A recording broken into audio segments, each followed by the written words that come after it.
Good afternoon. I'm pleased to be here today. My name is Christine Zellers, and I'm an assistant professor for Rutgers Cooperative Extension of Cape May County in the Department of Family and Consumer Sciences. And today I'm providing this presentation and pleased to do so for the North Central Region Aging Network. Today's presentation is Grandparents Raising Grandchildren, Caregiver Wellness Needs. This presentation will explore the unique aging needs that grandparents who are raising their grandchildren have. It'll also describe the wellness support group offered here in Cape May County, New Jersey, and the programmatic shift that we did from a peer support to a wellness-centered model. And we will discuss how the 8 dimensions of wellness were integrated into this program to empower the grandparents participating to prioritize their own well-being while raising their grandchildren. And we really did this to try to help empower grandparents to prioritize their own well-being while raising their grandchildren. All right, so just to give you a little bit of context around grandparents raising their grandchildren, I'm going to talk a lot about how this aging schematic is a little bit different than those of us who are aging and not raising our grandchildren. So I want to give you a little context with this. Grandparents raising their grandchildren, when I refer to this, I'm referring to grandparents usually, but also it could be an aunt, an uncle, a cousin, but really it's a person or kin, as we refer to it, or relative that's raising a family member that's not their own child. So when we have this program, sometimes we have people that are even great grandparents, if you can imagine, that are raising their grandchildren, but they've taken sole responsibility for the child. The parent is not involved, and they are raising that child on their own. This is often done so the child isn't placed into some type of foster care. So they're taking that parental responsibility to stop the child being placed in the system. We also know that the numbers aren't accurate for the number of people that are in this situation because here it's estimated that nationwide it's 2.7 million people that are raising their grandchildren, but in New Jersey it's 54,000 people. But here where I work in Cape May County running the program, I'll often reach out to folks in the school systems or in the different municipalities and say, hey, we have this program, and they say, oh, we don't have anybody in that situation here. So a lot of times these folks fly under the radar. I know they're there because the people that are telling me we don't have any in that school district or that municipality, there's people in our program from that municipality, so I know they're there, but they're not always reported. So it's just really, a point to make is that they're out there, they're doing a wonderful job, they're helping their families and serving a really important purpose in the family's life, but a lot of times they are not recognized. It's also important to point out that a lot of times they become isolated, and we'll talk a little bit more about that and the isolation that, of course, all people that are aging can face isolation, but they're a little bit different. So I'm going to give you a little bit of background on it. The data that I'm going to share with you later on in the program is from the Grandparents Raising Grandchildren program that I run here in Cape May County, New Jersey. You can see the beach there behind me. I'm not at the beach, unfortunately. It's snowing actually here today. But yeah, so we're down in the very tip of New Jersey. And this program started back by Mary Lou Rochford, who was the former educator and associate professor here at Cape May County Rutgers Cooperative Extension. And she started it back in the late 1990s. Mary Lou saw the need because she established a support group. She had a forum and realized that there was a need there. And there was a lot of folks here in Cape May County that were raising their grandchildren. And because of that, when Mary Lou retired in 2019, the commissioners here in the county were really wanted the program to stay. So when I took over, Mary Lou's area of expertise was human development, and it was not mine. So while she had it more of a parenting human development course, my expertise is in wellness and nutrition, physical activity. So the university wanted us to keep it because the county wanted it here, but then they also wanted to know how can we run this program so it's focused in such a way that it helps, still provides a great service, but it also is in my area of expertise. So what we did was we changed it from the support group, or they used to call it the Grandparents Raising Grandchildren Support Group. We changed it to a Caregiver Wellness Program. So we meet usually once a month. We do not meet in the summer months because we have a very heavy tourism season here in Cape May County, New Jersey, and a lot sometimes people are working or people have other activities. So we do meet 10 months of the year. We serve a light family style dinner. And we just had the program last night. Santa was here. It was wonderful. We had some music playing, and the grandparents were all very thankful for it. So we try to keep it light in December. But, we had these meals. The grandparents often say, "Oh my goodness, that, I love that you serve us a meal."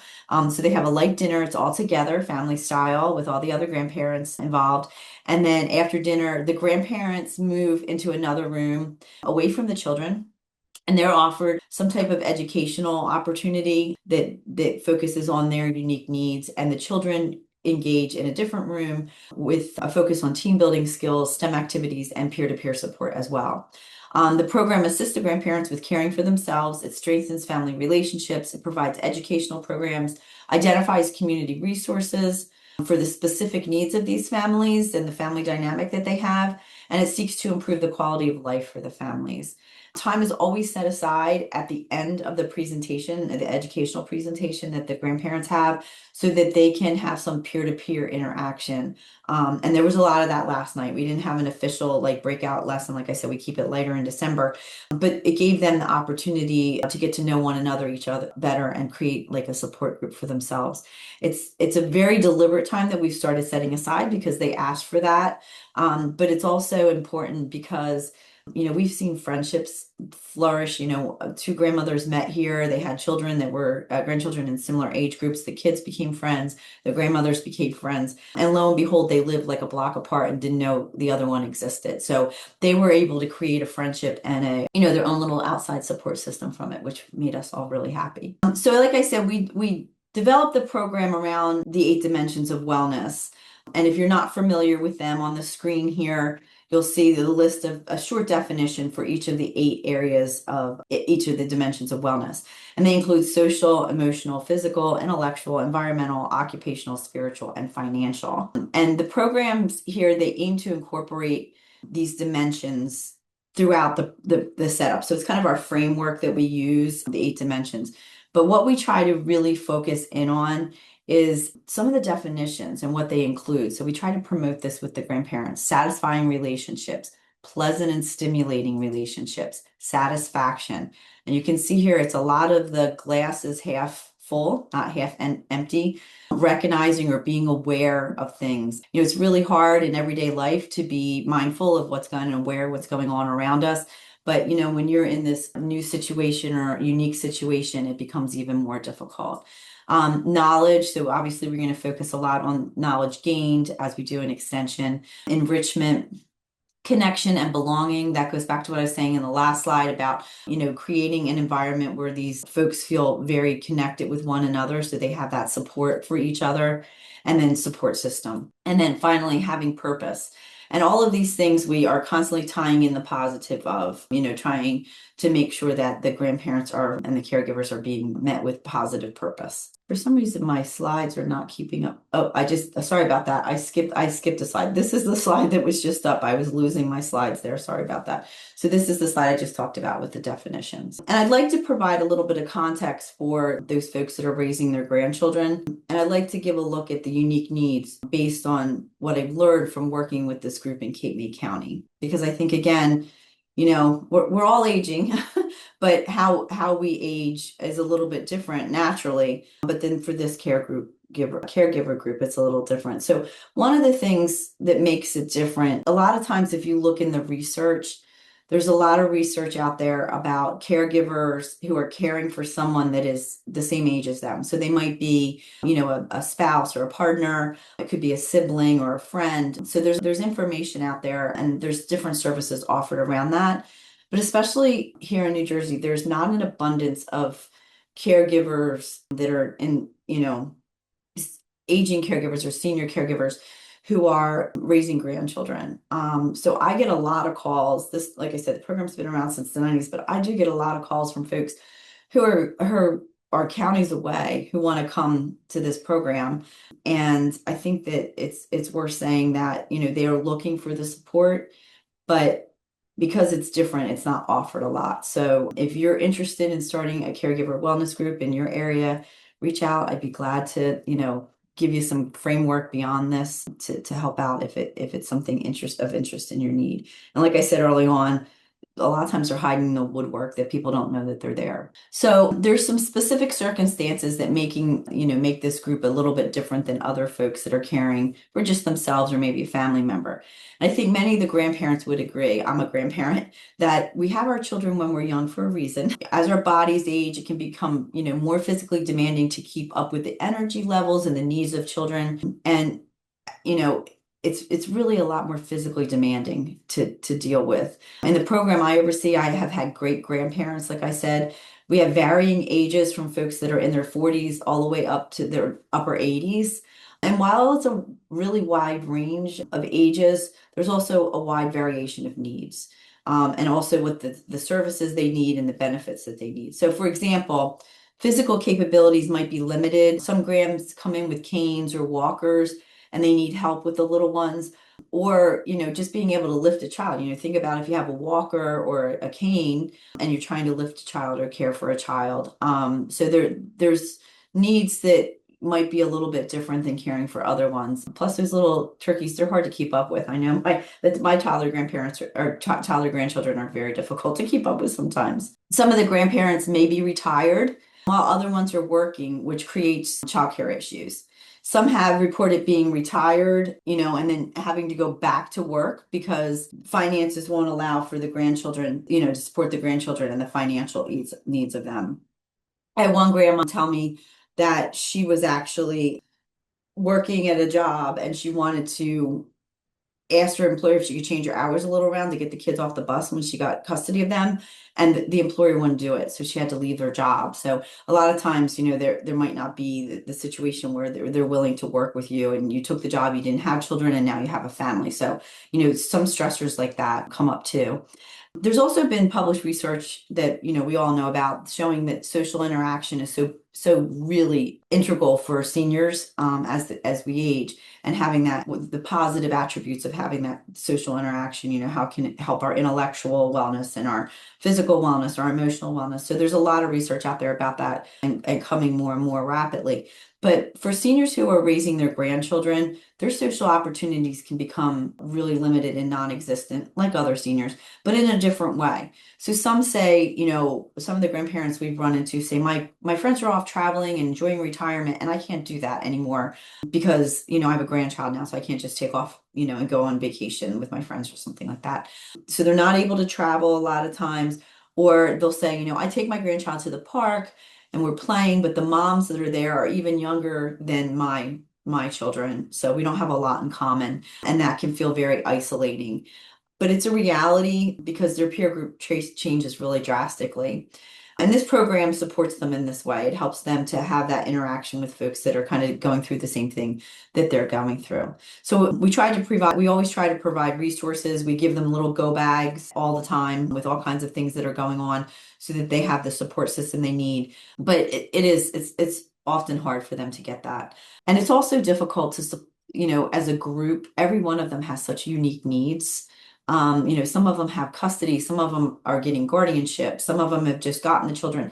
The age differences are there. There's so many varying opportunities. So, we do try to make sure that we know that each situation's separate, and try to meet their needs, but that can be a struggle for the program as well. My children, there was a 7-year age difference between my youngest and my oldest child. And I noticed dramatic difference between that 7-year change, like them going through the high school and doing all the different things just in that 7 years, technology changes, all that kind of stuff. But think about if, that age difference is 20, 30, or 40 years since you've had children, right? Mine was 7, which isn't that significant. But if you think about, okay, like 20 years ago, I raised my child, or 30 years ago, I raised my child, and think about how much technology has changed and just the way we do things. So simple things like how schools communicate are very different. I know from the time my first son went through high school and my last one went through high school, the way that we got grades was different. So think about, a lot of these grandparents are probably dealing with scenarios where they were having a piece of paper sent home for the grades, and now the grandchild's going through and it's all computerized. So simple things about how schools communicate and the ways information is purveyed is very different. A lot of the grandparents don't have computer access, or they're not good with computers, and it can have a really big impact on the intergenerational schooling and how they receive the schooling. An example that we had was we had a panel come out and talk about back to school. So we had all different educators. We had the receptionist, we had the IT guy, we had special services, we had all different educational related people out on a panel. And one of the topics that came up was the grandparents were like, we can't get the calendar. And they're like, go on the computer and get the calendar, print it out. If you want it, print it and stick it on your refrigerator. And they're like, we don't have a computer, we don't have a printer, we don't know how to use the computer, we don't know how to get on the system. So it's really eye-opening for those educational personnel and educators to realize that, they're actually making it even harder on these unique families because, the grandparents just don't have the technological capabilities. So it is a unique situation there. The other situation that we run into is that, as we age, we naturally, chronic diseases can become more of an issue. And these folks are often the last line of defense. I remember in COVID, one of the grandmothers said to me, we set up at COVID, we went out, we have a big building, our 4-H building, and we would put every family at a table. We sectioned the tables out so they were like 12 feet apart. And every family got their own meal, their own paperwork, their own pencils, like everything was right at the table. So they can they were together and they could wave to each other, but they were socially distanced. And one grandmother said to me as I was walking around talking to them, I'm the last person that can care for these children. And if I get sick and I pass away, there's nobody left. So that's a constant worry for them because obviously everybody thinks about their own aging and demise. However, for these folks, they're thinking, okay, what am I going to do? Who is going to care for that child if I'm gone? What is going to happen to them? And obviously, they have a real vested interest in this or they wouldn't be doing it because it takes a lot. But it's just another concept of aging that's a little bit different for this group. And then finally, some grandchildren have a grandchild that they're raising, but then they have other grandchildren that are involved. So I've had these comments too, where grandparents will say, well, their cousins come over and I can be a grandparent to that child, but not to the child that I'm raising. And they see the differences. So it kind of highlights that to them, you can be the fun person, run around having a good time with them, and then they go home. But the ones that stay with you sometimes feel that impact as you do too. And there's a sense of guilt for not being able to have that same ability to be a grandparent because you're actually rearing that child. So just a few differences with the aging and things like that. So I realized that today we're talking about aging, but I thought it was really important to provide context on the youth that are being raised in these kinship relationships as well, because it really demonstrates how the grandparents are providing care that's unique compared to caregiving that might be for a spouse or a partner or a friend. So the youth in this program love their grandparents. They're very appreciative, but a lot of them have a profound sense of abandonment from their parent. Some children were taken from the parent and they're living with the grandparent, and then they find out that their mother is pregnant again, for instance. And then they're like, okay, well, why is that child staying and I'm not? So they get that whole abandonment thing going along with them. They also sometimes they realize there's a different age between their grandparent and the parents at school. So they'll realize that there's that, disconnect there and a little bit of age situation or different family situation.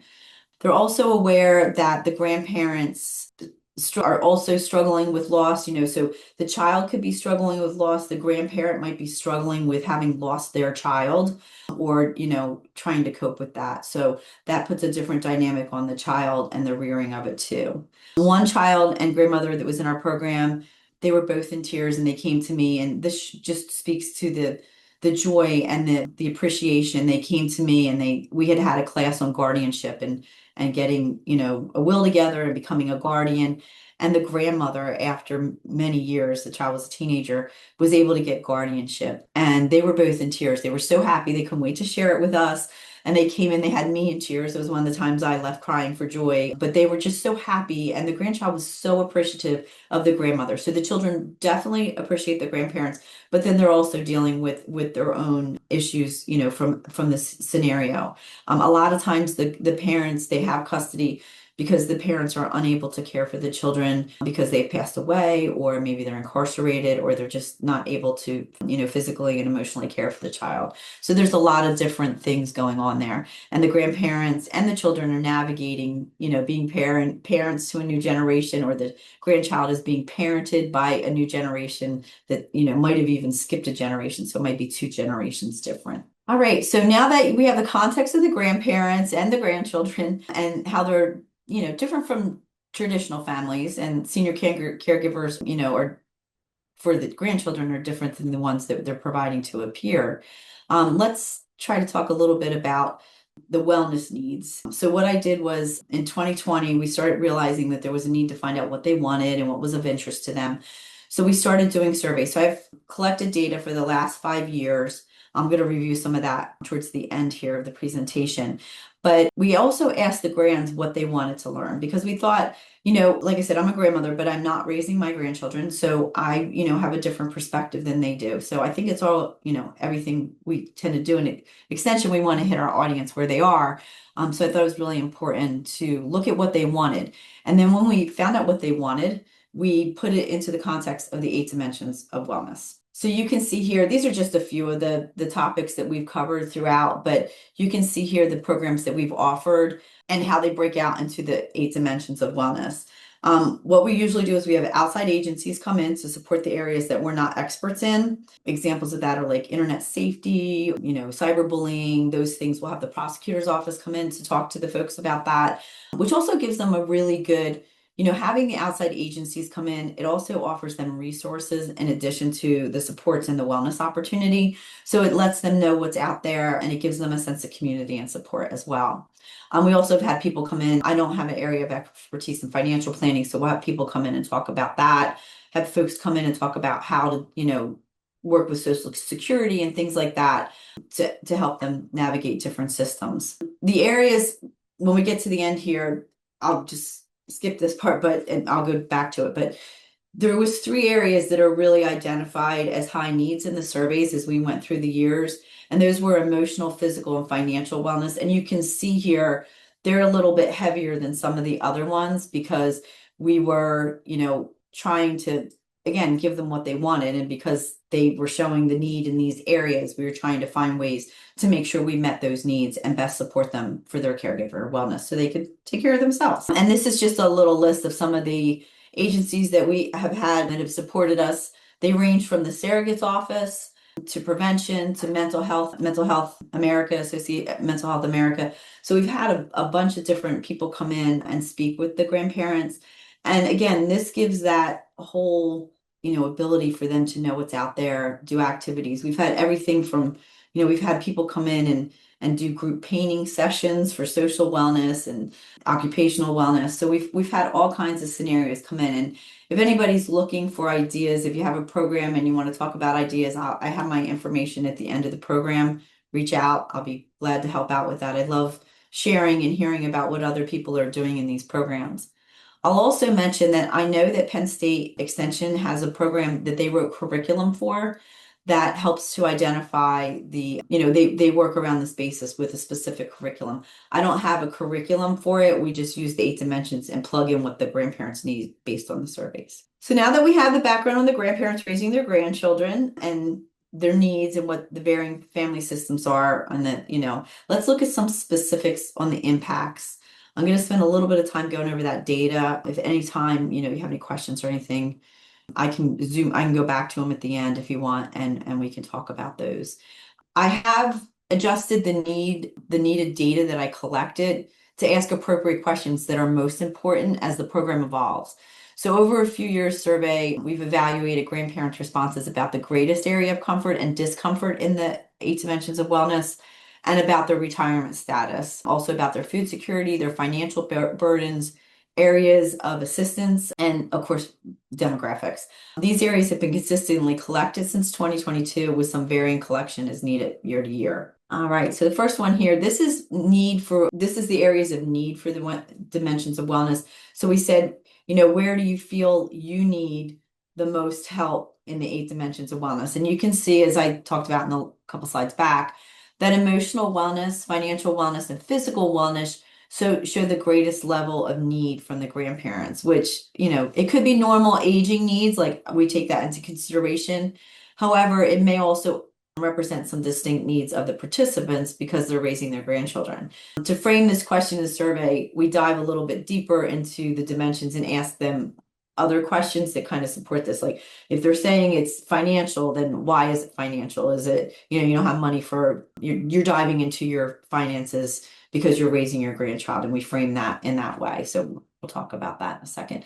But as you can see, they're pretty consistently year to year. It's been emotional, financial, and physical where the needs are. For emotional wellness, because we realized that, emotional wellness was high ranking, and as I mentioned a few slides back, there's a lot going on with loss of a child, support systems and things like that can contribute to the emotional wellness of these grandparents. But it ranked high continually. And we know in our county, unfortunately, like so many others across the United States, we suffer from a lack of adequate mental health care providers, and especially in 2023. So in 2023, I added a question of how many grandparents would seek counseling services. And I wanted to do this to see if there was any stigma involved around it. You can see here that in 2023, when we asked if participants would seek mental health services support, 50% said definitely yes. However, in 2024 and 2025, only 22 and 23% said that. So one thing that is really important to remember that I want to mention is these participants are not always the same folks. Yes, we have returning ones, but we have ones that graduate because their children have aged out. And we also have had fluctuations in the situation where they might leave the program and come back. So it's not the same group over and over again. It's a generalized group. So sometimes the situation changed. I had one grandma that was so financially burdened and emotionally distraught because her son was going to be released from prison that she left the state. Other times so things can change really quickly for the caregivers. One time we had a caregiver, a couple times we've had caregivers who the parents are able to resume raising the grandchildren, so they'll stop coming to the program. But we do always encourage them to come if they want to keep coming. That's fine too. A large need of the grandparents that was identified as well was financial wellness. And as you might imagine, there's something, not something many folks plan for when, planning for retirement. You don't think, oh, I'm going to have teenagers that need, phones and cars and those kind of things, or clothes and food. So there's a lot of different things that pop up that these families might not have planned for. So I asked participants about their employment status to give us an indication of where they were in their financial journey. Some did report that they had to go back to work or switch jobs when they're caring for their grandchildren. So they might have been retired and then they had to go back into the workforce. And I also asked about, how their finances were impacted as a result of providing kinship care.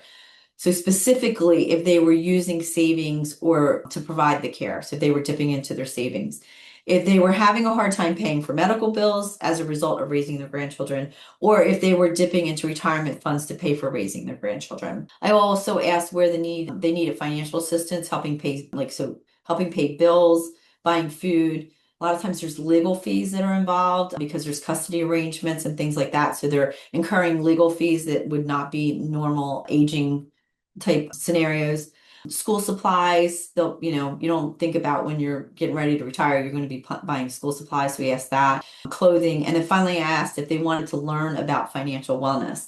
So with all of these different things, 100%, despite what they came back with what their needs were, 100% of them said that they wanted to learn about, financial wellness and more about financial planning. So we did that for them, of course. These are the areas you can see here from this chart through the years for financial needs or assistance that they have. So groceries come up as a key cost factor. Again, you're not really thinking of having, I know when my boys were young and they were teenagers, we go through 6 gallons of milk a week probably. So you're not thinking about, that added cost of feeding people and that, young people in your home. So that's a cost that goes up. Legal resources, as I mentioned in the last slide, is another area that a person's aging might not regularly need. Common in this area for custody battles and other legal fees that might add up. The school supplies, also not a usual cost, as we mentioned. Medical costs and paying bills can be costs that older population, would normally see as they age, but also it can be additional for raising their grandchildren. I know, unfortunately, we have one grand family that grandmom had to pick between her blood pressure medicine or gas in the car to get the kids back and forth or get groceries. So, the needs can be very different. And I know that people are unfortunately forced to make those decisions often when they age, but, some of them are seeing that as well as they raise their grandchildren. Over the 4 years, the data that collected between 2022 ranged between 22% and 38% of the grands reporting need to go to a food pantry or get food assistance in some way. Okay. And then shown here, you can see that because folks are raising their grandchildren in the program, about 13 to 50% needed to use the food bank, 27 to 44% needed to use their retirement funds to support their family, and 6 to 20% can't meet their medical needs, 33 to 60%. This is over the span of the years, can't save money. And these questions were asked directly in the framework of how is this, is this as a result of raising your grandchildren? Like before, they didn't have that situation maybe, and now as a result of raising their grandchildren, they do. All right, these are our demographics. They're very well aligned with the makeup of the county demographics, so they're right in that same range there. And we do ask, how many how many people they have in their household, the poverty level and all that type of thing. We use the guides to figure that out. And then here's the largest number of participants and their ages. So it's worth noting that we're funded thankfully, by the Cape May County Division of Aging and Disability. And we report into the state system for them of what the program's doing because the funding comes down, the trickle down through Department of Human Services for the state of New Jersey.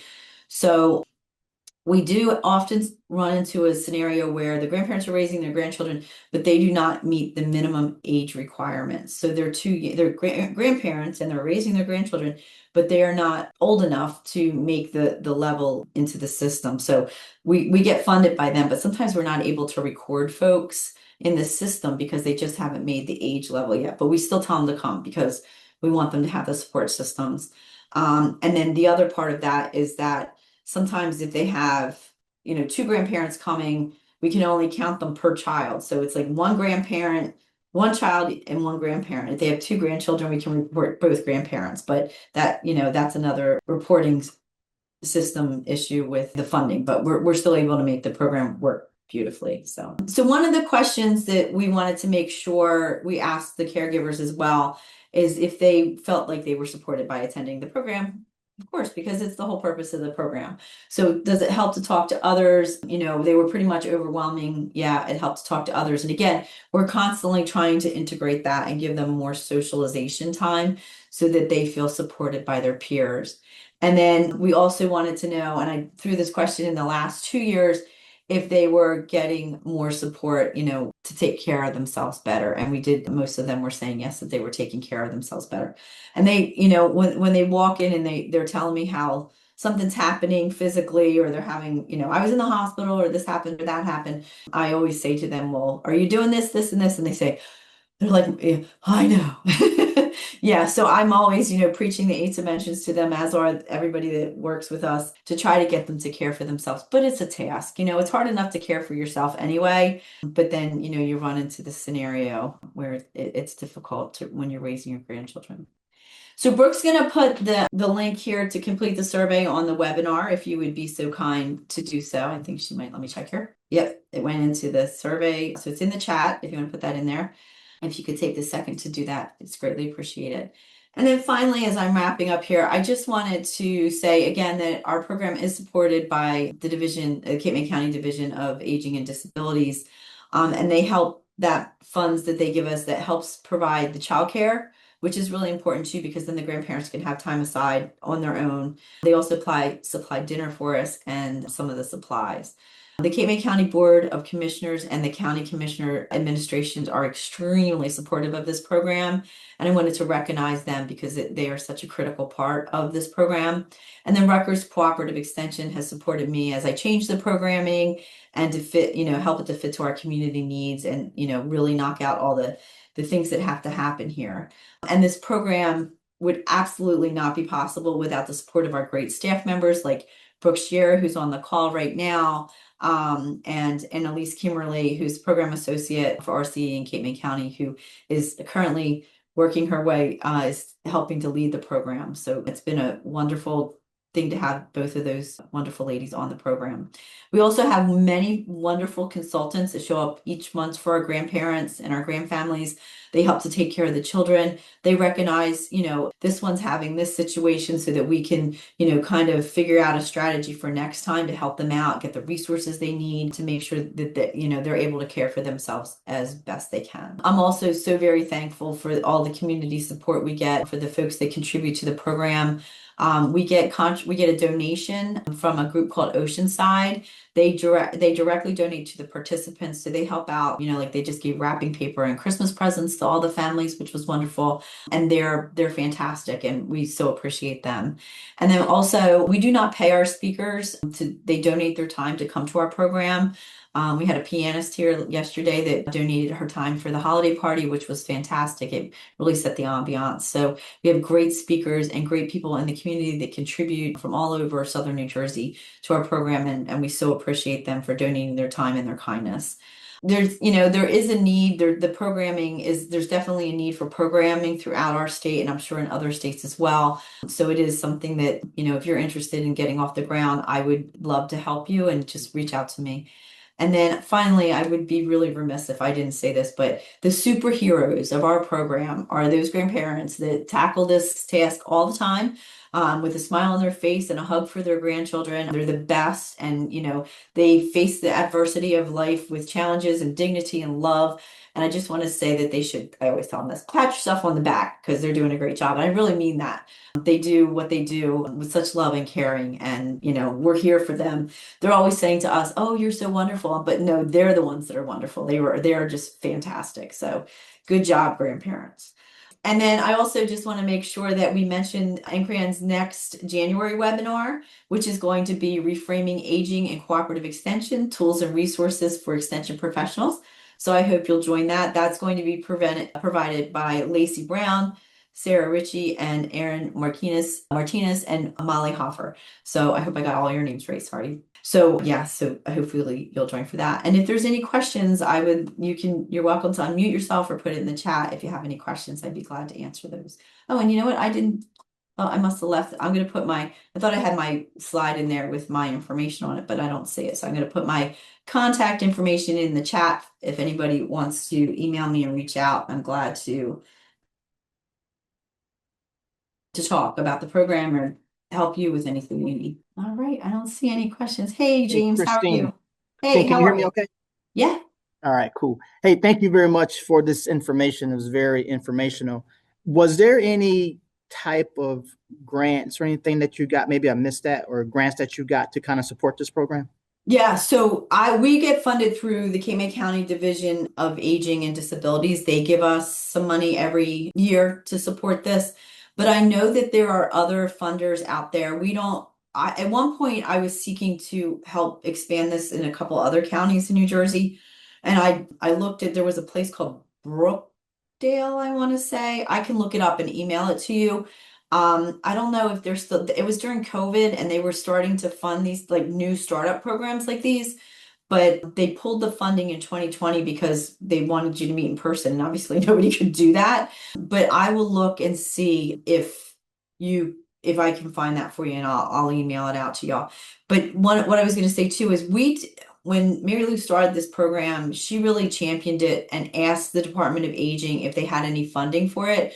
So I know it's different in every state, but in the state of New Jersey, the money that is disseminated for these types of programs are different in every county. So she really, championed it and worked with aging and asked them if they would be willing to support it. And that's how we got our funding. So that, I don't know how it works in your state and your systems, but that might be helpful for you as well to look at that. Thank you so much. You're welcome. Thanks for coming. It's good to see you. You're welcome. You too. All right. Anybody else have any questions? All right. Well, thank you for joining me. It's still snowing here in New Jersey. So everybody be safe and have a great weekend.